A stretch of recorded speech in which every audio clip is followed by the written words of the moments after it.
Good afternoon, everyone. Good afternoon. Good afternoon. All right, we already have some people join us already, and we're waiting for some more. I want to thank you all for joining me this afternoon and ready to spend your Saturday afternoon with me. Just like we did last week, this is our budget conversations. This is week number 2. And this week I have the pleasure of being joined by 4 powerhouses. I mean, oh my God, when people find out who will be joining us today, everybody was so excited because between these 4 guests, they represent a lot of employees in Davidson County, whether it's public or non-public sector. And so they bring a lot of experiences to the conversation. And so honored to have them here. I have with me Jason Freeman with SEIU, Miss Amanda Kale with NEA, Miss Vonda McDermott with CLC, and Ethan Link with, I always forget how to say that. Is that Liuna? Liuna, we say Liuna. Liuna, yeah, I should have asked you how to pronounce that. So my apologies on that. And so we're going to get started. Just like we did last week, I want to make the conversation as brief as we can make it, because the goal for me is to have as much participation from the audience as much as possible. So we'll start off with a few questions. You guys will speak a little bit, and then we'll throw it out for folks to ask questions. For those that are listening and watching on Facebook, put your comments and your questions in the comment, and we'll get to it after our short session. If you have a question for a particular guest, be sure to put their name and then the question. But if it's a general question for anyone, just put it on there. I'm going to ask everyone to be civil. If you don't agree with whatever my guests are saying, that's fine. We still want everyone to have a voice. I want to be able to make sure we're hearing from all of you. This is the platform for all of us to voice our opinion. But I just ask that we're not rude to each other and that we're as civil as we can be. So on that note, I'm going to ask my guests to introduce themselves. If you all will tell us your name, your title, and a little bit about your organization for people that don't know you and the work that you do. I'll start with Ms. Amanda. Thank you, Councilmember Zulfat. My name is Amanda. My name is Amanda Kale. I am the president of the Metro Nashville Education Association. We represent roughly 1,800 educators in the MNPS schools. And so that is who we are, we're primarily the teachers union here. Thank you. Ms. Vonda. Hello. So my name is Vonda McDaniel. I'm the president of the Central Labor Council of Nashville and Middle Tennessee, which is the local AFL-CIO affiliate. We are an umbrella organization of about 40 different unions and represent about 20,000 workers and their families. Thank you. And Ethan. Yes, I'm Ethan Link. I'm the assistant business manager for the Southeast Laborers District Council. And so we represent mainly construction workers across the Southeast, but here in Nashville, we represent construction workers who do demolition, who do underground utilities, water and sewer, natural gas. And we also represent about 700 employees, service employees, dining service, custodial, and maintenance workers at Vanderbilt University and Vanderbilt University Medical Center. All right, thank you. And I said that my colleague, Councilmember Ross Bradford, just joined the conversation. Thank you, Ross. If you want to say anything, let me know. I will put you on. So we'll go into our conversation, and I want to start with Amanda. I want your take on the budget as a whole, especially from the MNPS perspective. From our teachers, from our school. What is your take of the mayor's budget that was proposed and the whole conversation that we're having?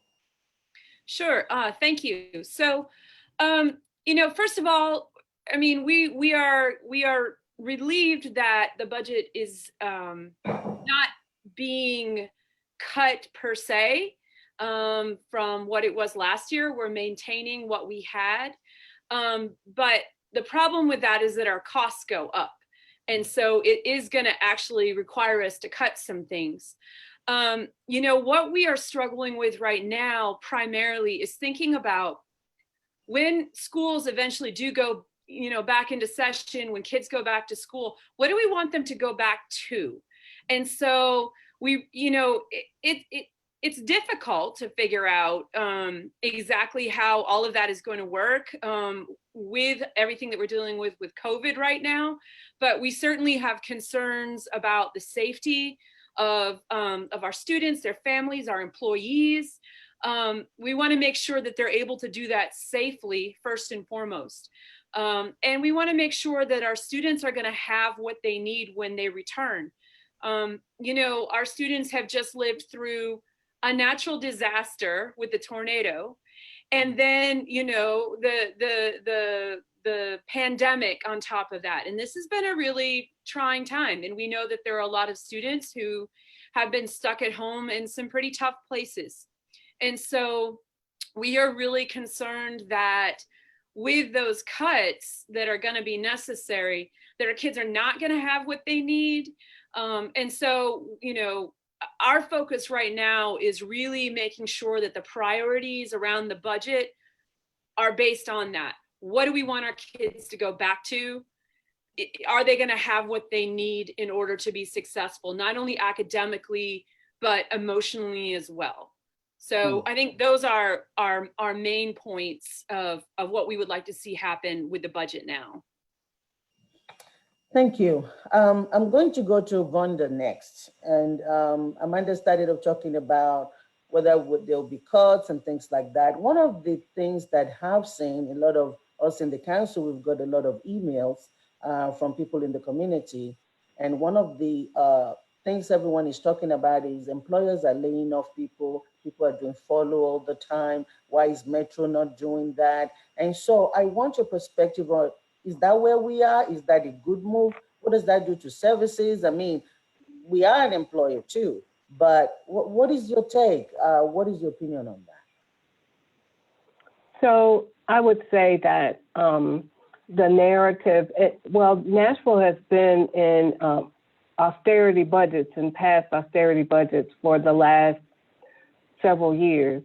And what that has done is created a situation that unfortunately, you know, no one wants to be in. There aren't a whole lot of good options.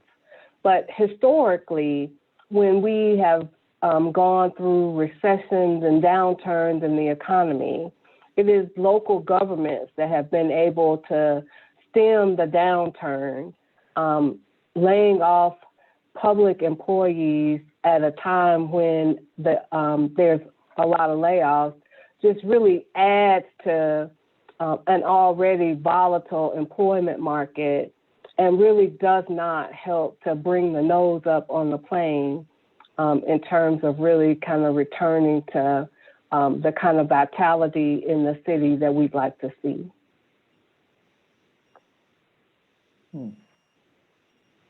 Thank you. Thank you. Does anyone wants to add to that before I go to my next question? Any thoughts on the layoffs? Well, Council Lady, I was just going to add that, you know, none of the members of my union are public employees. We are all private employees in the construction sector and the higher ed and healthcare sector.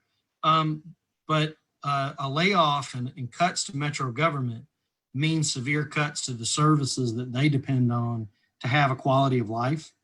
And we fight every year to try to keep their pay up with the cost of living in Nashville. And unfortunately, the cost of living has been going up so fast that that's a hard thing to square. And so when we talk about cutting Metro, we're not talking about just cutting those jobs. We're talking about cutting the services in the schools that our members send their kids to, services that keep their neighborhoods livable so that they can stay. And so it's a big trade-off for people who aren't public employees when you make those cuts. That's interesting. So even as private employers, because we do benefit from public services, it's to our advantage not to do that. That's what I'm hearing, or at least from all of you, that whatever happens in the public sector do affect everyone in the community. Interesting. All right. Can I add Okay. something? So yes, Jason. I was just going to say that I think, our union nationally is advocating for huge programs to keep everyone employed. And I think one of the things that happens in these crisis moments is we try to pit one set of workers against another set of workers, and really powerful interests that are, doing very well, and people trying to divide us against each other. And, we have enough resources as a country to keep people working. And we're advocating every day to make sure the federal government is doing its part, the state government's doing its part, and local government gets what it needs to keep everyone working. And we're advocating for money through the CARES Act to go to small business relief, for that matter. We don't benefit from giving money to small businesses, but we know they're important parts of our economy, and that's why we're advocating for them. Interesting. And if I may add also, I think that one of the things that came out in the first CARES Act, the Family First CARES Act, actually allows the employer that had to have the employees work from home or do anything, keep them on the payroll by being able to get some credits through their payroll taxes. And I think that's a way to make sure that whenever somebody takes time off, you don't have to lay them off completely, but you have the opportunity to actually be paid for the time that they're not on the job. Knowing that, things are thinning out, I think that's an opportunity that is out there that I don't know if everybody is aware of, and it's good to point out. So if listen to all of you, what I'm getting is that whether it's the public sector or the private sector, we want to make sure we keep people working. We want to make sure that we allow people to stay in the job. That's what I'm hearing. So Jason, I'm going to ask you this question because that's another one that we get a lot of. What is your take on cost of living adjustment right now? Keeping people in the work is something, but increasing pay is another thing. So what is your view on that? Sure. So I think there's a couple of aspects to the Metro employees' pay, and there's a cost of living adjustment. But also, when a Metro employee is hired, they're shown a pay scale and a chart that says what they're going to earn each year that they serve. And unlike the way that we treat a private, like a private sector, like a private contract with a company that the city does services with, the city doesn't view or hasn't viewed that as a contract with the employees. And so they've routinely said, this happened in the schools many, many times, people signed up and in 5 years, I should be making this much money, and they're not making that much money because the city doesn't follow through on the commitment they made to the employees. So for the past couple of years, Metro employees, teachers, and basically every Metro employees union has advocated to fix the property tax rate because employees are falling behind. And when you talked about how Metro is an employer, we believe that Metro should be leading the way as an employer and setting the example for the private sector. And in Nashville and in Tennessee, our state government's taken away a lot of the tools we have to address like systemic poverty and really drive up wages. And one of the best things we can do as a local government is lead by example and put pressure on the private sector labor market by having good employees or good paying jobs with good benefits. We have a member who grew up in Flint, Michigan, and he'll tell you that kids got paid $20 an hour 20 years ago to bag groceries because the plant in the town paid $50 an hour. And Metro can serve that role. But if we just keep cutting and falling further behind, we've got members that work, if you work in Metro Public Schools as a paraprofessional, you can work 20 years and still not make $30,000 a year. I want to say that one more time. You can work for 20 years educating children in Metro Nashville Public Schools and not earn $30,000 a year. Wow. So we don't think it's crazy to think that those people deserve a cost of living adjustment when their health insurance costs go up, when the cost of living in the city goes up. We think it's perfectly reasonable. Wow. Oh, okay. So I hear you. And for those that are listening, we're soon going to get to the point where we'll be taking your comments and your questions. And so if you have any, you disagree, you agree, you think otherwise, you just want to share a thought, please put it in the comments box and we'll be glad to go through them. If you want to ask any one of our panelists a question, put their name beside it and we'll be glad to read that as well. If you don't have any particular panelists in mind, just type your comments, your thoughts. This conversation is also for you. It's our way of making sure that you have a voice and that you're able to tell us what you're thinking. And so we welcome that conversation. So I'm going to put this to all my panelists. This is a tough one. And you're free to not give an opinion if you don't want to. You can ask to be skipped if you don't want to. This is not on behalf of your unions. This is just your personal opinion. We all say that we don't think layoff is good, whether it's in the public sector or private sector. Jason just talked about how our teachers are not well paid, how somebody teaching for 20 years is still making 30,000. That's ridiculous.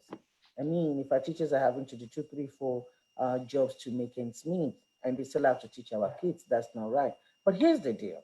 As somebody who's been a small business owner before, we make tough choices every day too, and we have to do things within our businesses. So I want to ask the question about the tax rate, right? Are we supposed to do all of this? And I want you to think about it in terms of 2 things. Now, we want to pay our teachers, we want to do the cost of living adjustment, we want to pay metro employees, we want to do all of that. But why should we put it on the back of the taxpayers to do that? And so my question to you is, 1, do you agree with the mayor's tax rate? Do you think it should go up or go down? Your personal opinion. Feel free to say whatever you think. And I'll start with Amanda, Vonda, Ethan, and then Jason.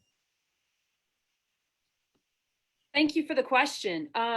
Yeah, so, you know, a year ago today, May 16th, I was standing out in front of Metro Council with 1,000 teachers because we were so alarmed at how badly things had gotten in our schools, about how many of our students did not have teachers, period. And I think right now, when we think about how many kids are struggling and parents are struggling to try to do this online learning, I think we recognize that kids need to have teachers in front of them. That is just fundamental to what we should be providing to them. And if we're not, we're robbing from their future. I think that when I look at the mayor's tax rate, I think it is what we have to do. But I worry that if it is a sizable tax rate, but it doesn't go far enough to really give our kids what they need, and we're back in this same position, then it will be very hard to raise taxes then again if it's found that, gosh, we need more money. How are we going to bring kids back to school safely? Who is buying the hand sanitizer? Right now, that's something that teachers buy out of their own pockets. The money that we are given by the state for supplies does not cover things like tissue and hand sanitizer. And for a lot of our schools who don't have parents that can support that kind of thing, teachers buy that themselves. And so I think we just really need to think about, well, what is it that we need? That's what we need to shoot for. And if we need to make it slightly higher so that we can achieve that, then that to me seems like the right thing to do. And I also want to echo what Jason said. You know, as teachers, I'm concerned about my students and their families as well. I don't want them to go through a financial hardship either, but I think there are solutions. You know, we are supporting efforts to use CARES Act funds to provide rent relief, to provide relief to people who can't pay what they need to stay in their homes. We want to keep people in our homes too. I don't think it has to be an either or situation, but I think we need to look good and hard at what we need to make sure that our schools have what they need, because that is what ultimately is going to be the reality for Nashville's kids. And that's what we have to remember. Thank you. What about you, Vonda? So I talked a little bit in my opening comments about the fact that for several years we've been operating off of austerity budgets. There has been this narrative that, you know, there's a lot of waste, there's a lot of fat that can be trimmed in our government. And what we've seen over and over again each year is that departments were asked to cut each year. We find ourselves in a situation now where we have buses that are understaffed. We have fire stations that are understaffed. We have 911 operators that are grossly understaffed. And so we find ourselves where we're literally not able to perform the essential functions of government that we should be as a community. And so there's never a good time to raise taxes. But this is a moment where if we are going to continue to be the kind of city that we want to be, there's just not a lot of options. I support what the mayor has proposed, if not more.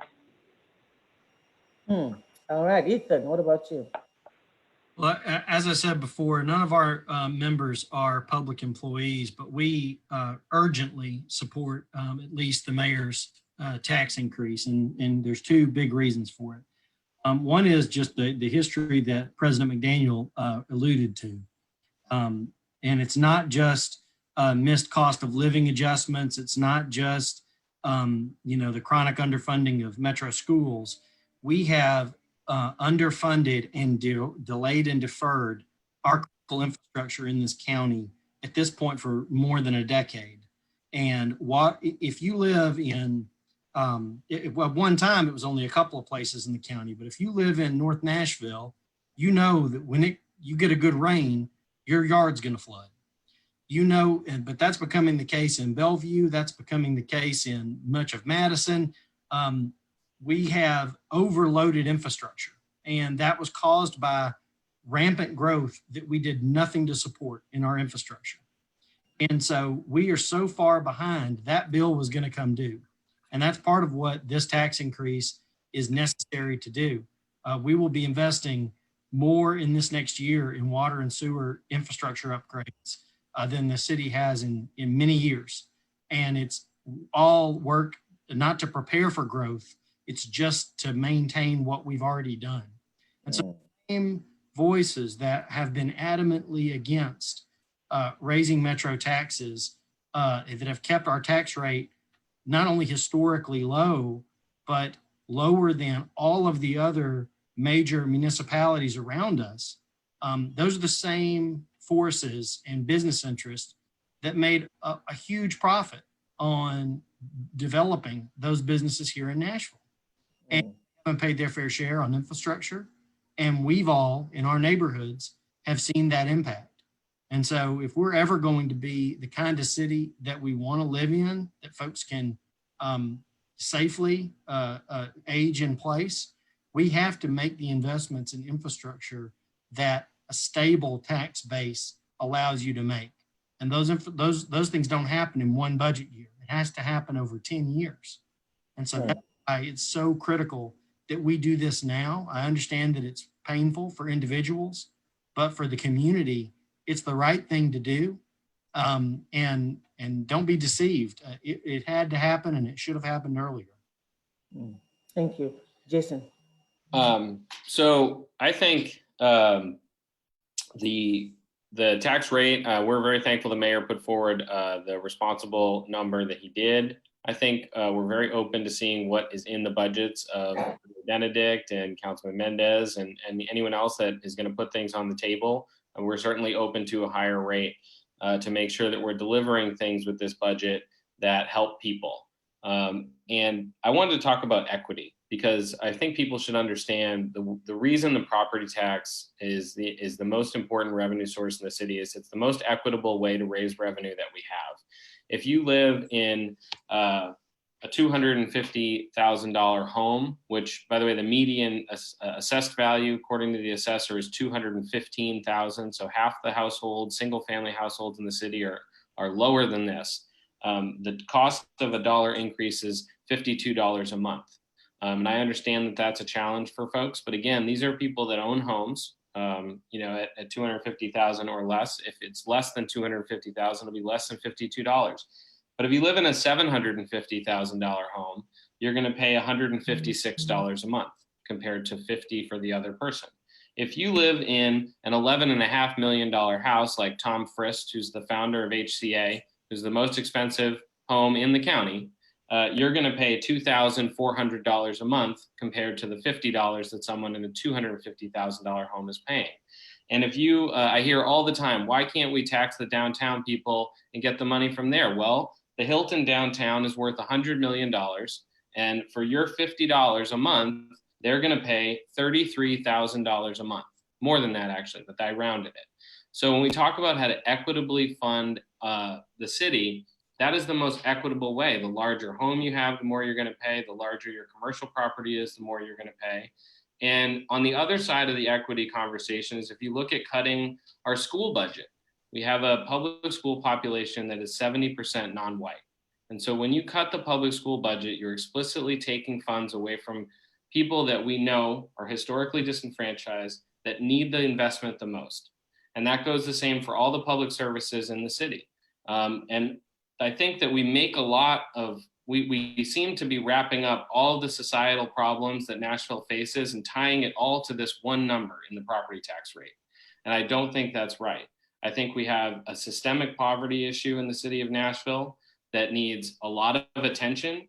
And it has persisted through a tax rate that's much higher than the one we have had for the last 3 years. And it will persist with a higher tax rate if we don't change the way we do business and change the way we provide services and make investments in the city. And we have a racial equity problem in the city of Nashville. And that's reflected in the wages that people make and the opportunities that they have based on where they live, where they're born, what schools they're zoned for. And all of those problems cannot be addressed if we're continuously strapped with no resources as a city. And sales tax is much harder on lower income folks than it is on higher income folks. It's not an equitable way to raise money. And we can see the volatility of sales tax relying on tourism, relying on that the NFL draft is going to be here every year, is not a sustainable way to fund a city. We don't have the ability to do income tax in the city of Nashville, even if anybody wanted to. I'm not, I don't know if that's what someone would want, but we can't do it. The state of Tennessee gives us very few options on how to raise money. And by far the most equitable way to do it, the fairest way to do it, is through the property tax rate. And we have been operating at a rate that does not support the services the city needs for far too long. I will say that we can raise our sales tax, but I think that we can only raise it by like 50 cents now. Our rate is at $9.25 and the highest in the state is $9.75. So we really can go up another 50 cents. But my understanding right now is that from the $9.25 that we have, we raise about $128 million a year from that. So if you're going to think about 50 cents, what it's going to do for you, it's going to be way lower. I haven't done the math, but it's not going to give you a 10 million addition. And so even if we do raise it, we'll get something from it, but it's not going to be a whole lot that we can get from it. But I do want to ask this question though, because we have to think about everyone in the county. And I understand where you're coming from. And what I'm getting is that everyone is saying we need to raise it, and maybe we even need to raise it a lot higher. But here's the deal. There's a lot of people that have lost their job. There are people that are struggling to pay their bills. There are people that cannot pay their rents. I got an email from someone yesterday that is struggling to pay her rents and then try to apply for unemployment. The state is backlogged. They applied since March. They haven't got anything back.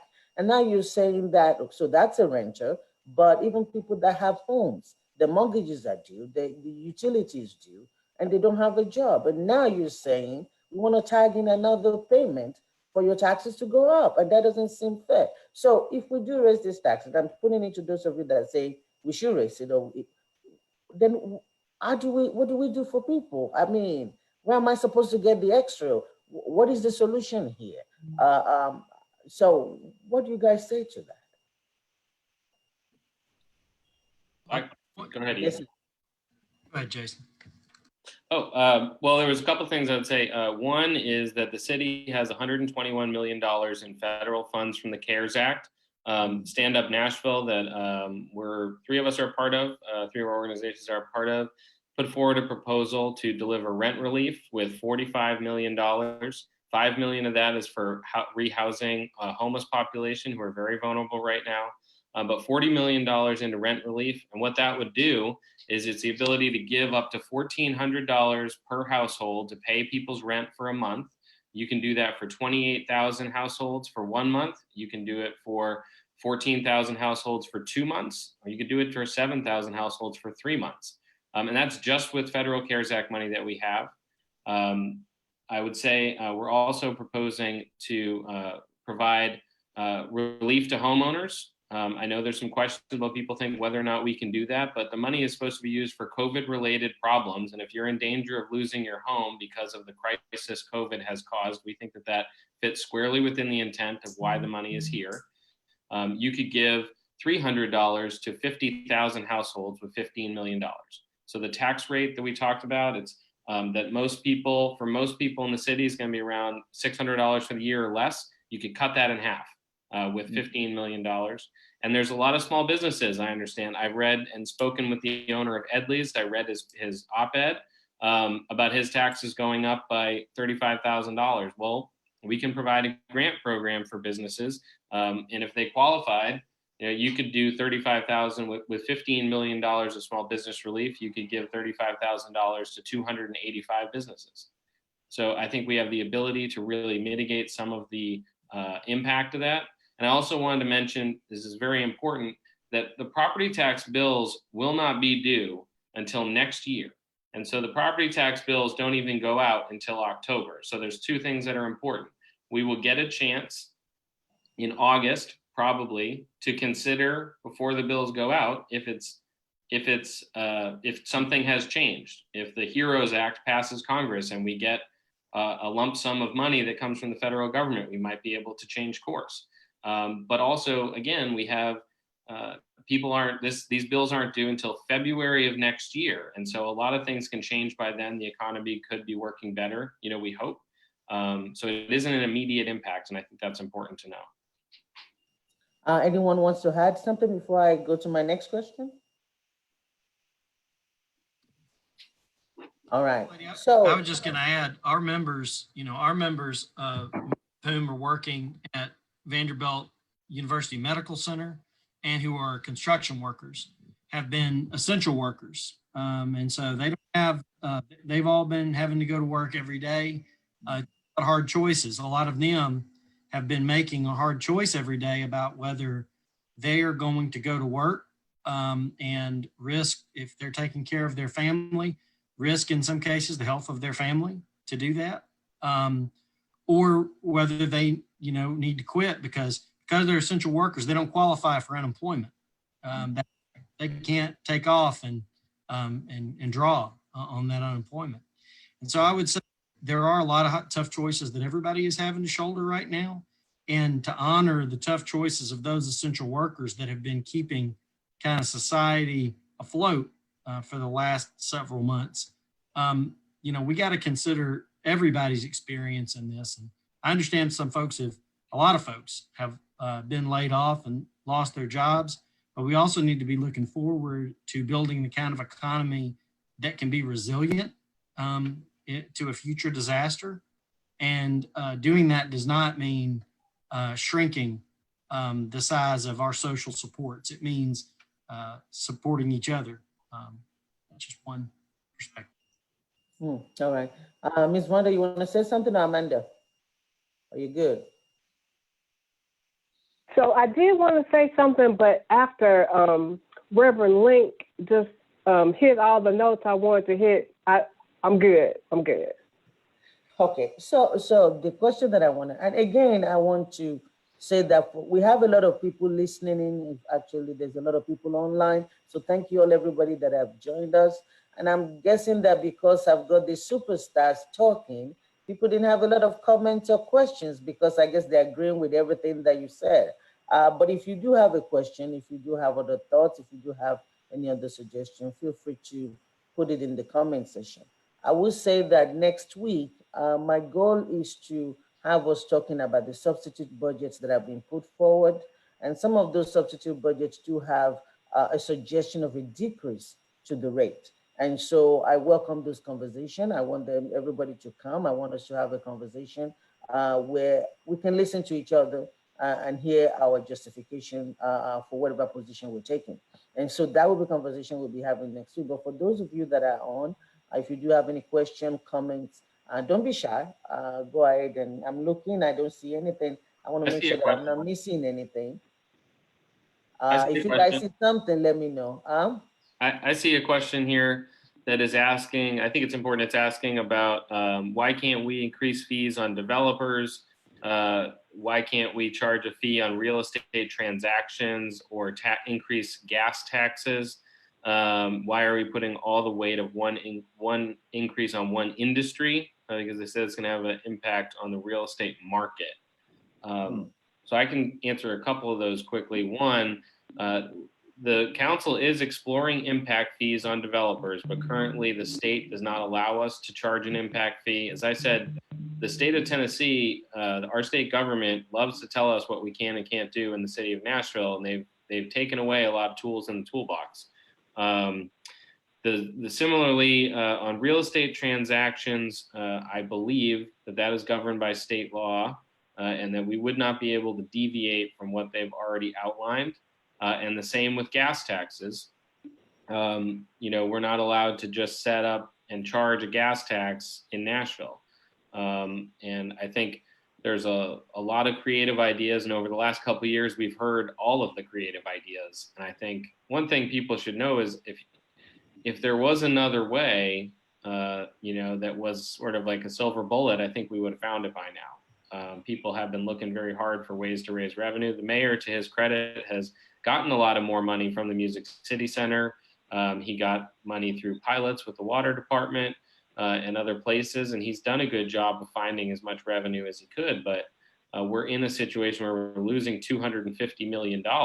That's about 10% of the revenue that comes into the city. And when you lose 10% of your revenue, there's not a lot of options left. If I could add on to that, Jason's absolutely right. I mean, the state is the biggest, has created a lot of the conditions that put us in the position we're in so that we don't have those options. And that is something that we need to think about as a city moving forward, not just our metro government and what we ask the state to do for us, but even as everybody who is here and listening and lives in Davidson County, you have the opportunity to call your state representative and your governor and tell them that you need the options to do what's right locally. If we had these tools, as this mayor has a very clear record of trying everything he can and turning over every rock he could, including negotiating some of the terms of the proposed MLS stadium that saved us potentially more than $50 million. And when you add up all of the rocks he's turned over, you're looking at more than $100 million of savings that he's found. And that tells me if Mayor John Cooper can't find it at this point with all the rocks that have been turned over, there's nothing else to find. And so it's all a question of whether we are willing to sustain deep and painful cuts to the basic services. And we're not talking about services for somebody else. We're talking about your services in your neighborhood. And I don't think a lot of people are used to or understand the cost that the level of service, as basic as it is, that we have right now, we're just not sure, we're not used to what that costs. So it's an unfortunate time, but it's an important time to have done it right now. Yes, and I think Jason did talk about the impact fee on developers. We did look at that at our last meeting. There was a bill that was put forward by Councilmember Jonathan All that is actually looking into this. Right now, we cannot do it as a city until the state says so. There's so many things that we cannot do, unfortunately. One of the things that I've learned since I came, I was so passionate about property taxes relief. But what many people don't understand is that the property tax relief that we have right now, according to the state, is only for people over 65 years old, or veterans, or disabled, people that need help, people that we should be helping. But what about that person that is 62, that has not made it to 65, it's already retired or not making enough money, or people that have lost their job and in their 40s. But we cannot give them relief according to the state. We've tried I remember Representative Love and Clemens and even Senator Gilmore putting bills forward to challenge this all last year. They were all voted down. Right now, if you want to change how property taxes relief is done, we will need a whole charter change at the state level, which is a 3-year process. The conversation that I've started, that some of my colleagues are starting, the minority caucus is on that too. So we're looking and we're trying to look on how to find relief. We've talked about, can we cut off the first 50% or 50,000 of a house before we charge taxes? What about if we exempt our teachers or our firefighters? We cannot do any of that. And I think that I want to reiterate that we need to be talking to our state legislators. And I also want to advise all of us, if we have families in other part of Davidson County, we need to reach out to them so that they can talk to their legislators. Because even the ones in Davidson County may want to do it, it takes a vote of the whole house.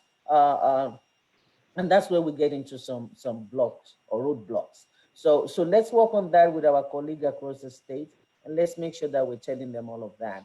That's on some of the questions. The other thing that I want to add, and again, I'm just providing clarification. I'm not taking any side on any of this topic because I want people to tell me what they're thinking.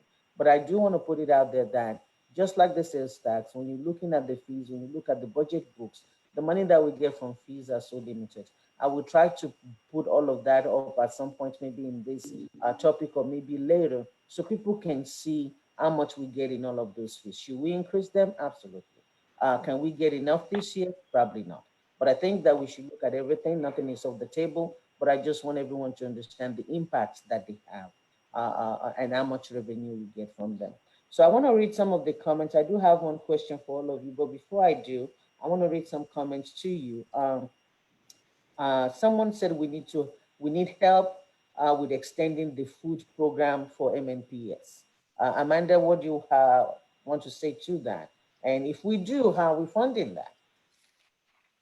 Yeah, so, one of the things that I'm not sure everyone realizes is that MNPS has been providing tens of thousands of meals every week to families all over Nashville. And we have been providing meals to, if you show up with school-age children, we're going to feed you, okay?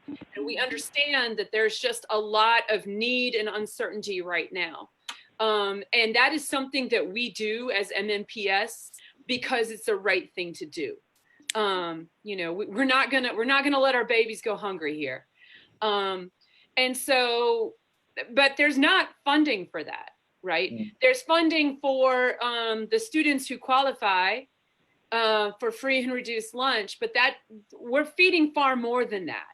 And we're doing it because we know families are genuinely in distress right now. We know people have lost their jobs. We know parents are struggling. And so we're doing what we have to do.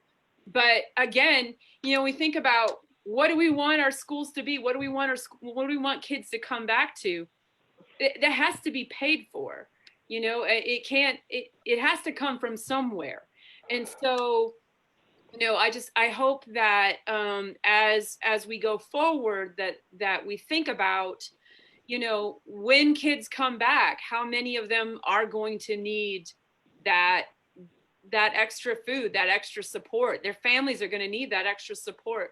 We have what we call an MNPS community schools. And those community schools have additional wraparound support services. They're really designed to meet the needs of their communities. And that's something that as MNEA, we support very strongly. And so, it would be great to see funding for our community schools to continue to provide that.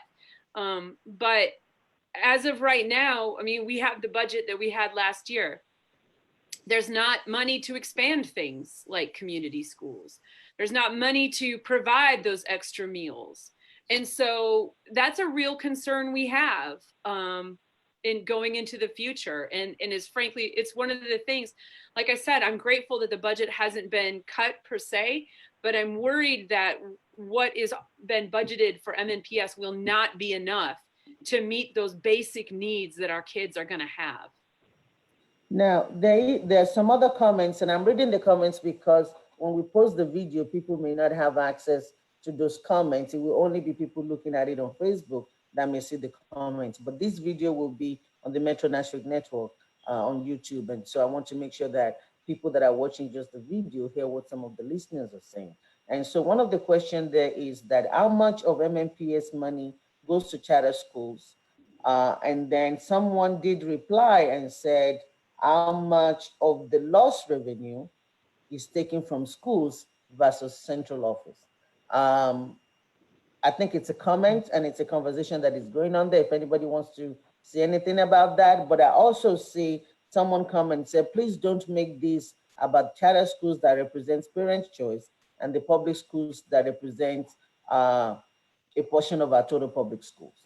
And so everybody is saying that we need to put money in school, but there's a conversation going on between traditional and charter school on the chat. I don't know if any of you want to get into that conversation, but I think Amanda is just talking about schools generally. But I just want to, like I said, I want to give everybody a place to have a voice. And that's why I'm reading some of the comments so people know what is going on out there. Someone did say that Mayor Cooper should find additional revenue sources. I think that Ethan talked about the mayor going to the convention center and asking for additional funds, some money that we've not been able to get in the past, and also about the soccer stadium. That's what Ethan said about going to the renegotiating the soccer stadium. But I agree, we can always find more. At this point, yes, the mayor should go find some more. I agree with that. So he's done a good job, but we need some more. And so that's what people are saying. We have someone talking about teachers still paying for their supplies. And it's just a comment, it's not a question. I want to use this opportunity to plug in the Pencil Foundation. Pencil is an organization that I'm proud to be on the board of, and Pencil actually helps teachers with school supplies. Pencil is having a program this July called Together for Teachers, where the goal is to distribute school supplies to every teachers in the county. And so they're asking for people to be a part of it, to donate and things like that. But Pencil wants to make sure that we give as much to our teachers. Again, I think that I use Pencil as an example. We as a community can also help out. Private citizens can help out. We can donate to the United Way Fund that is helping people pay their bills during this crucial time. And so let's lift each other up. Let's help each other out. Let's do all that we can. And of course, the government has a big role to play. Why only property taxes? Okay, somebody answered that. I think that was the question that Jason answered. So my question that I want to ask you before I go and see what else is there is, Jason, we talk about we're going to get the property tax bill, or we're going to have the assessment now, but we don't pay it until next year. And we also have the opportunity, once we see the sales tax number, once we see what we can do with CARES Act, there's a possibility the number can go down. My question is, why are we doing it this year? Why not wait till next year? If things are going to pick up next year and we don't have to pay till next year, why are we adjusting it now? So because by charter, our budget has to balance. And so you cannot rely on revenue that doesn't exist yet. Really? Come on now. I will say I'm probably, not make a lot of friends, some friends on the council by saying this, but, we had folks last year that opposed Mayor Briley's parking plan that was going to bring in $30 million in revenue. And I'm not saying I'm for the parking proposal or not. A lot of people were against it. The sale of the district energy service, right, Ethan? It was another $11.5 million that people were against. And I got to tell you, I hear a lot that, nobody voted for Mayor Briley's budget last year. And I just got to tell you, that's not true. There were two choices on the table. There was a choice to have a budget that relied on $41.5 million from the parking revenue and the DES sale. And there was a budget that set a responsible property tax rate, put money into the fund balances, put money into rainy day fund, took care of employees, prioritized investing in our school system. And 20 council members voted for that responsible option. The other 19 voted for Mayor Briley's budget to become the law. And a lot of those people voted for a budget that relied on $41 million of revenue, of which they opposed the plans to get the revenue.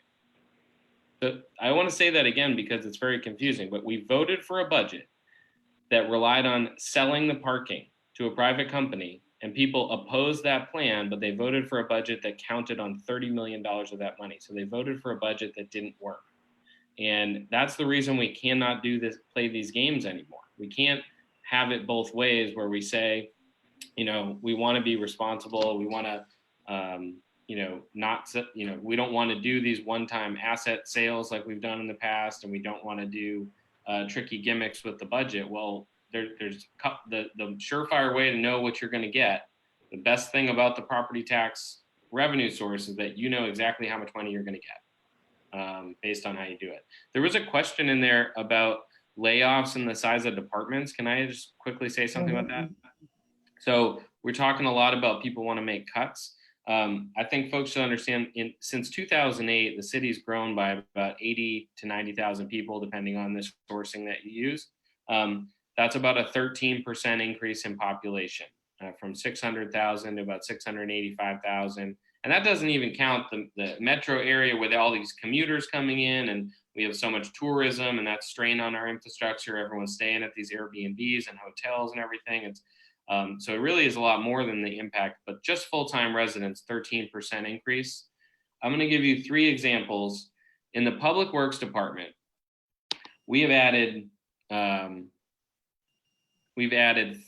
14 positions for 85,000 people.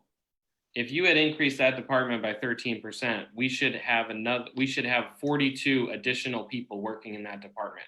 So we are operating at a cut before you even start cutting.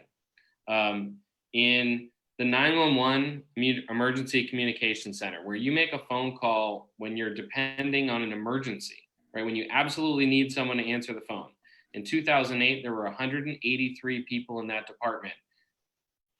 12 years later, 85,000 new people, we've added 8 people to that department. So what used to be, if there was a car accident on Route 40 and you got 3 phone calls coming into the call center, now you have 40 calls come in. There's not enough people to answer the phones when there's an emergency. And that's because we're already working at a cut. Before you even start cutting the existing budget, we're already cut because we didn't keep up with the population.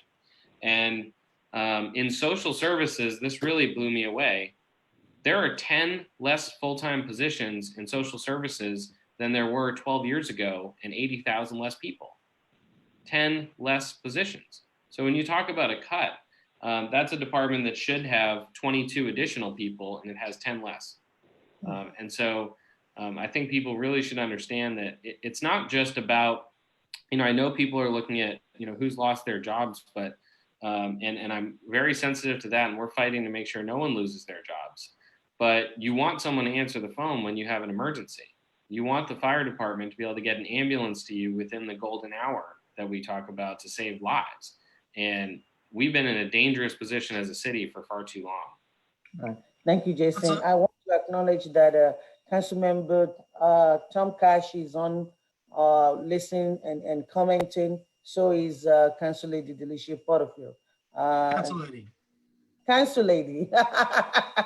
Oh no, I was asking. Council member. I was asking. To add to. Thank you guys for joining and listening in. Again, we want to listen to people. We want people to give us their opinion. That's why we're doing this. If you're not able to put all your questions and your thoughts in, feel free to email me, zulfatsuara@gmail.com. You can also email zulfat.suara@nashville.gov. You can call me or text at 615-585-2558. Ms. Vonda, I'm going to let you take one last question very briefly before I ask for opening comments. The last thing that we have a comments on there about this tax increase is actually impacting the African-American community more, and that it's not fair to that group of people. What would you say to that real quick, to that comment? So the social services report that Ethan mentioned, and I know this is the short answer, but The poverty rate for African Americans in the city of Nashville is 24.7%, according to the Social Services report.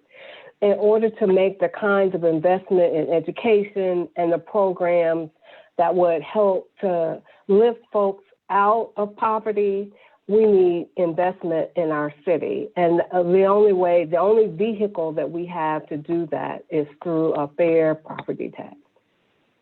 And that is equitably distributed and spent and put in all the areas that it needs to go to, I might add, right? Absolutely, absolutely. Well, you guys have been amazing. I think I went through all the comments and questions. Do you have any closing thoughts or remarks, very short, that you want to say? So first, Councilmember Suara, I want to thank you for convening this conversation. It's important that we have these really important conversations. I would also say that as a person that has grown up in the city, been educated in its public schools, gone to summer programs in the parks, enjoyed the libraries that we have, if we want to continue to have a city where we are able to develop the best and attract the best, then we have to make investments. And so, we are sensitive to the moment that we're in, but we also believe that there are better moments to come, and we want to be ready for those. So. Amanda. Yes, thank you, Councilmember Suara, as well, for having this conversation. I think that it's like I said, it's just important for us to remember that what we decide to do now is going to have a lasting impact on what Nashville becomes. And so we need to hold all of that. We need to hold our children, our schools, our working people, both public and private sector. We need to hold all of that and look for solutions that are going to work for everybody. And so, yes, we're all going to have to sacrifice some. Certainly those of us in the public sector have sacrificed for sure because we care for our city, right? We do it because we believe in our city. Teachers buy hand sanitizer because we love our students. But at a certain point, we have to decide what kind of city we're going to be. And so I think this is an opportunity for us to make some really good decisions and to make a Nashville that's much stronger going forward. Thank you. Jason. So I want to say thank you also. And since I didn't do it at the beginning, I'm the political director for SEIU Local 205, and we represent folks that work in Metro General Government, Parks Department, Recreation, Libraries, 911, the Water Department, Nashville Electric Service, Nashville General Hospital, support staff in Metro Schools, the Health Department, and really anywhere you look Metro government, where you're going to find SEIU members. And what I want people to know is that Metro employees are citizens of Nashville. They're homeowners. Their kids go to Metro Nashville public schools. They ride the buses. They use the public services too. And they're also the people that shop in local businesses, eat at local restaurants, and are really active in all of the community groups that you'll find around the city. And they totally understand the pain that everyone is feeling in the city, and they're fighting every day to make sure that nobody loses their job, no one loses their homes, and make sure we know we're all in this together. And we know that it's a difficult time and a challenge ahead, but we hope that people understand where their hearts are. Yes, thank you, Council member, so much for bringing us together and for the leadership that you've already shown on Council to bring a fair mind and an analytical mind to a lot of these decisions, because that's what it's going to take for us to build a better economy than we left it. A lot of folks have been talking about getting back to normal in our economy and getting back to normal. That we need to recognize is that for a lot of people, normal wasn't good. Normal was pretty difficult, especially in the last couple of years. As Jason pointed out about the kind of short-sighted way that we made decisions about the budget, especially recently. One of those decisions, for instance, was to give massive tax incentives to large corporations. And as we've discussed, Council Lady, one of those incentives was to Amazon.com. And, a year ago, they made $35 billion in the first quarter of 2019. Here in the first quarter of 2020, they made $46 billion. So while there's a lot of people hurting out here, there's some giant corporations that are doing very well right now. Are lined up, and we have a contractual obligation as Metro to give a $17.5 million tax break. That's something that the last council passed.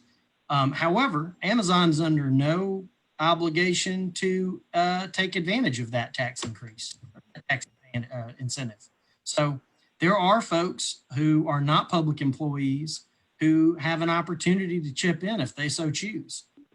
And one of them is the most wealthy company, certainly in the United States, and one of the most wealthy companies in the world. And so they're right here. They have an opportunity to do something to make this right. But it really gets back to that final question for our members, our essential employees who've been working in hospitals, who've been keeping the machines running and the power on there at Vanderbilt, our essential employees who are out here struggling to find safe work on construction jobs where there have been COVID outbreaks that they're not getting incomplete information about. We have the opportunity on the other side of this to build a local economy that's resilient enough to sustain so this doesn't happen again. And if we don't change the ways we did business over the last several years, if we try to get back to normal will bring us back here.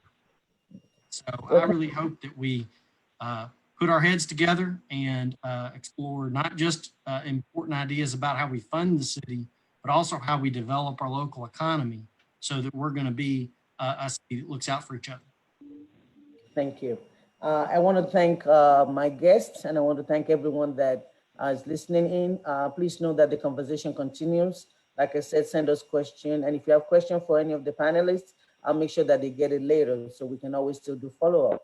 Next week, we're going to be looking at the substitute budgets, and I'm going to ask sponsors of those substitute budgets to join us in conversation. Again, I want to make sure that your voices are heard and I'm listening and we're taking notes. I will say that based on what Ethan just said, I have a resolution that will be coming up, not this meeting, but the next one, where I'm asking all the people that have taken incentive from Nashville to voluntarily forego any payments this year, because we are struggling and we need the help.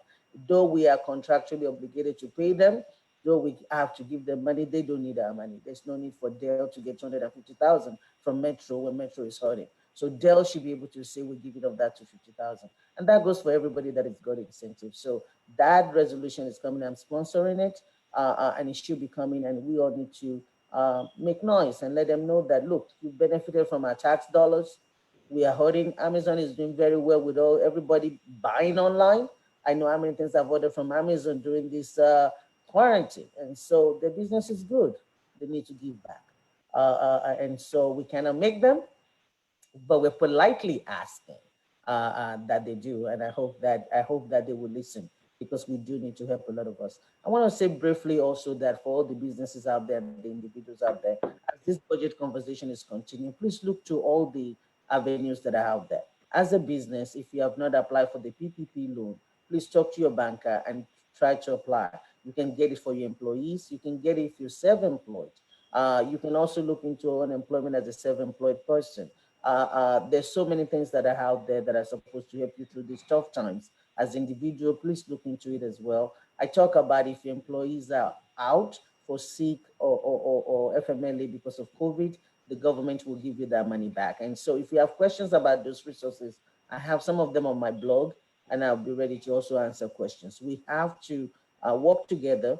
We're going to get through this together. It's tough conversations, tough choices, but I believe in Nashville. I believe in our opportunity to work together. And I know that we are going to come back or come out of this a stronger and better city. So thank you again for joining. I hope you all will consider to join us again next Saturday at 3 o'clock. You all have a nice weekend. Thank you, guys. Thank you. Thank you.